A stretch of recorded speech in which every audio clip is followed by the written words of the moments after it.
Hi guys, this is Ranjit, and in this video we'll be doing the full review of the Xiaomi 13 Pro smartphone. We all know that the rear facing camera on this smartphone is actually very good, but how is it overall as a flagship smartphone? That we'll find out in this review, and that's why I actually used this device for the last 2 weeks with my primary SIM, and I'll divide it between the pros and cons. So the first thing, again, watch my unboxing video if you want to get a general overview about this device, because I won't be going over every point which I've covered in the unboxing. Again, it's a Leica branded camera that we are getting and all those things. So let's dive down, and first let's talk about the good things. And the first thing that I liked about this device, again, it's a premium device, it's an expensive device. The build quality is excellent. This is a ceramic back that they have given, and it feels solid in the hand. Yes, the slight con is that it's a heavy phone. It's 229 grams, and it took me almost about 3 odd days to get used to the weight of this one, because many of the other smartphones won't weigh that much, and the moment you pick it up you'll feel that. But again, in terms of build quality, excellent job that they have done. I haven't used it with the case or anything.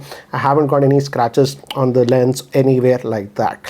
So the build quality is really good. Again, this has an in-display fingerprint scanner, and it works very well. As you can see, no issues like that. Now moving to the screen, this is again having an AMOLED screen. Again, it's actually Quad HD Plus 2K screen. I did most of my testing with Full HD, but yes, I moved between the Quad HD and it works.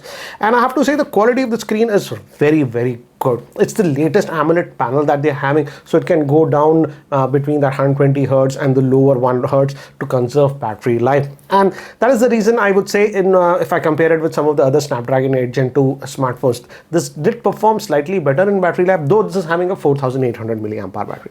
Overall, coming to the screen, I love the screen on this one. They have put a very good quality screen.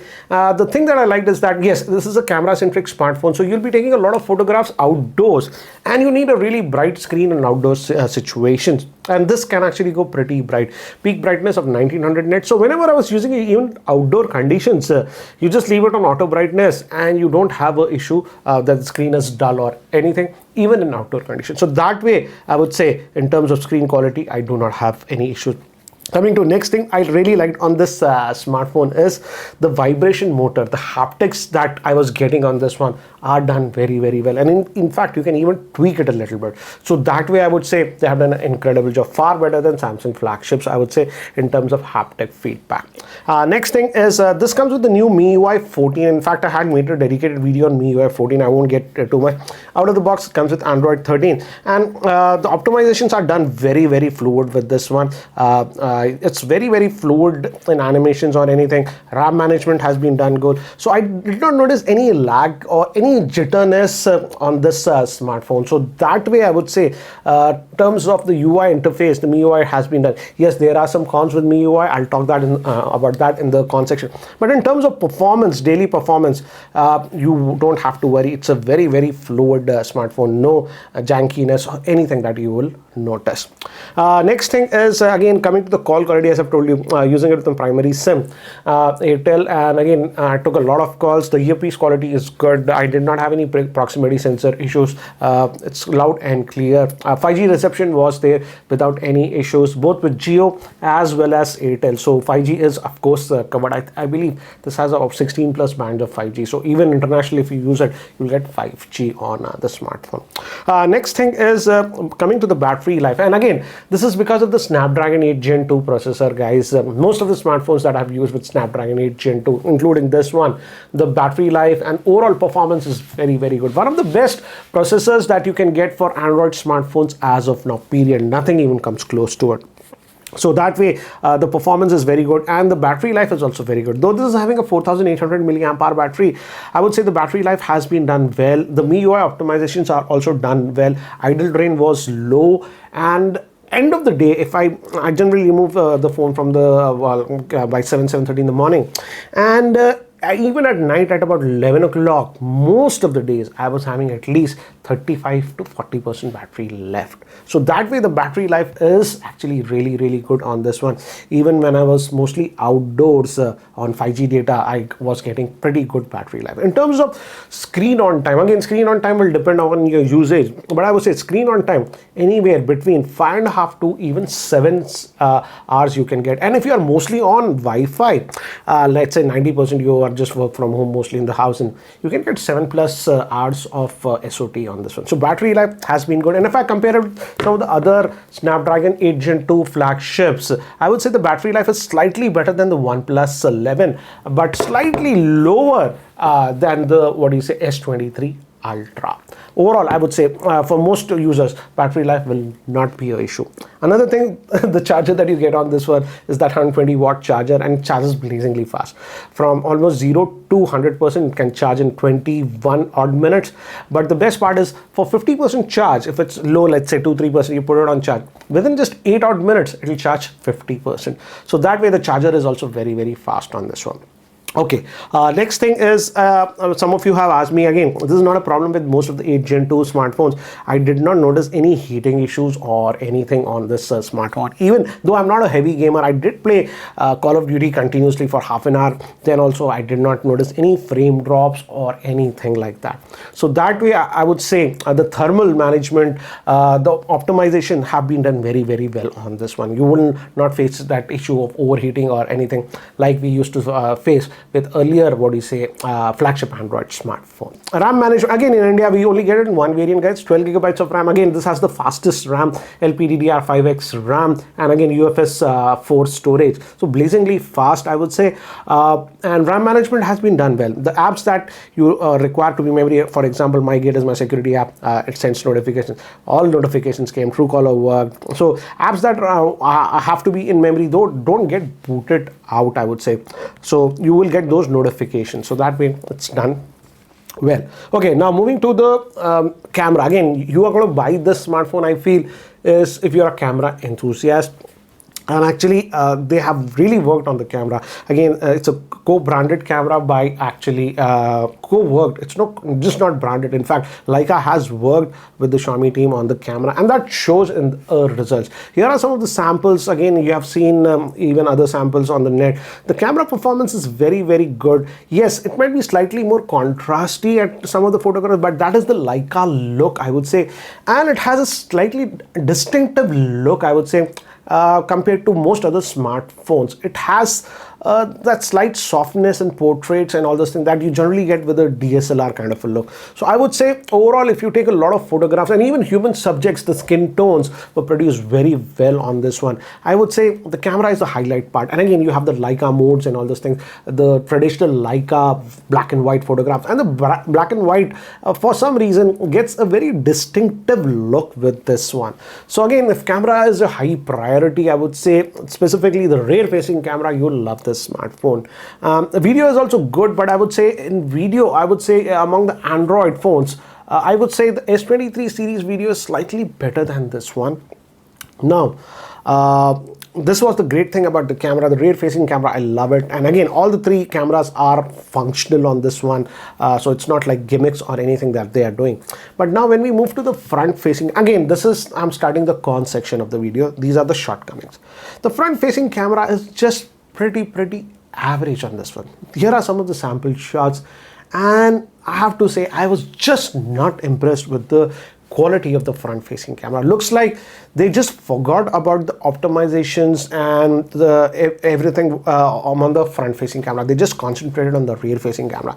So strictly, I would say if you are a person who takes a lot of selfies or even videos with the front facing camera, here it is lacking. I don't know with future software updates if they can improve the front facing camera, but as of now, I would say the front facing camera is weak. And also in video, for some reason, the video is capped to only 1080p with the front facing camera. You cannot record in 4K. I don't know why they are doing it. Hopefully, if they can enable it with the software update, that would be great. Anyways, moving to the next thing, and this is regarding MIUI on this one. Again, guys, this is a flagship smartphone.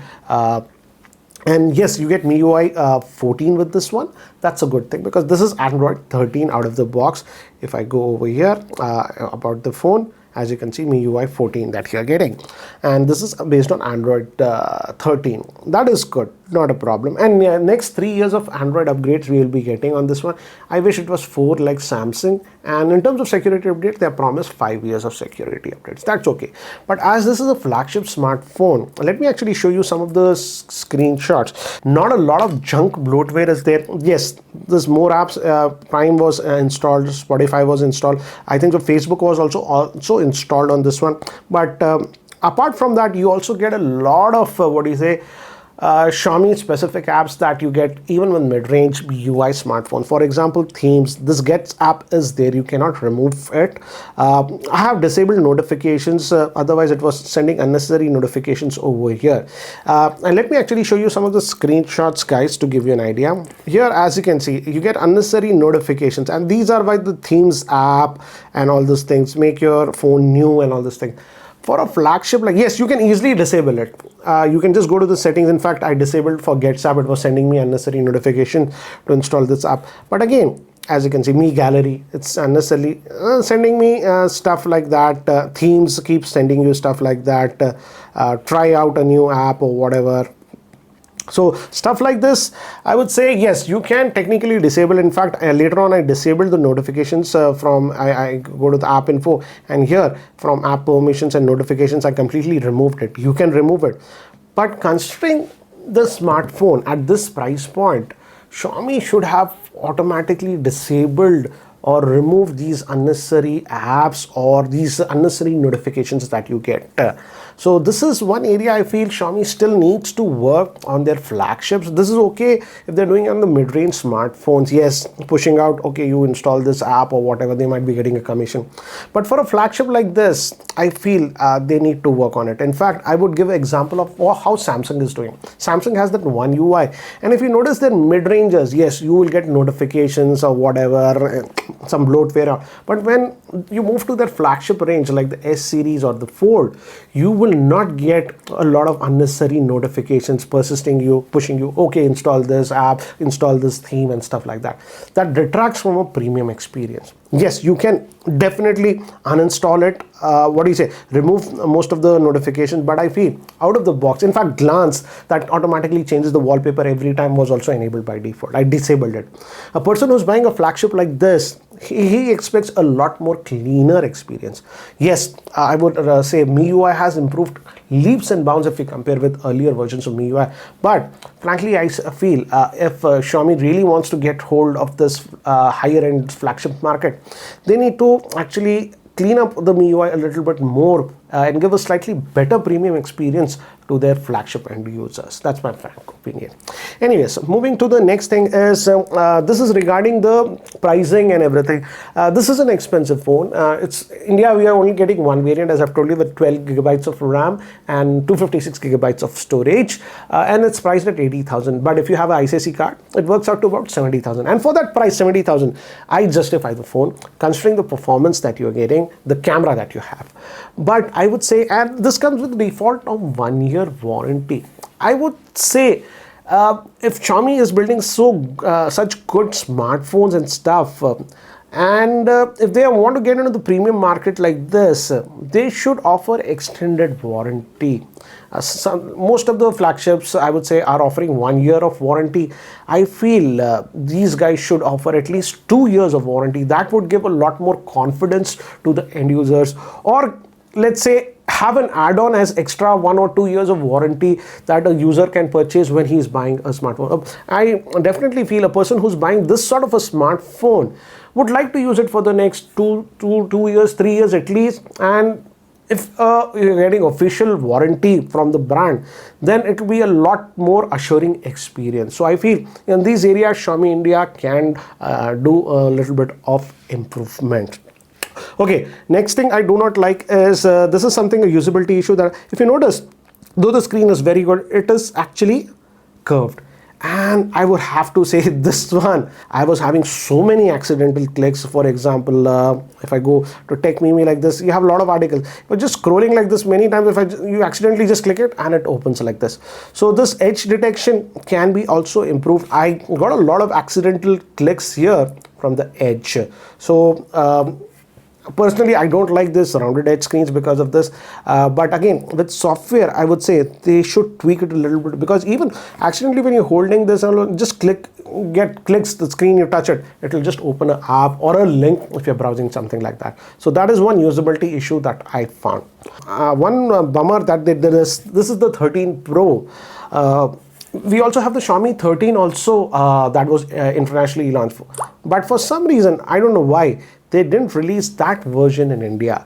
This is available after discount for 70,000. If they would have launched that, that would have costed what, at least like 12-15,000 less, and a lot of users might go for that, because even with discounts, a 70,000 price point is a steep price point. So I'm just scratching my head, why didn't Xiaomi launch the regular Xiaomi 13 version, because that also comes with Snapdragon 8 Gen 2. Yes, the rear facing camera won't be as good as this is, but I think so that is also has good enough cameras.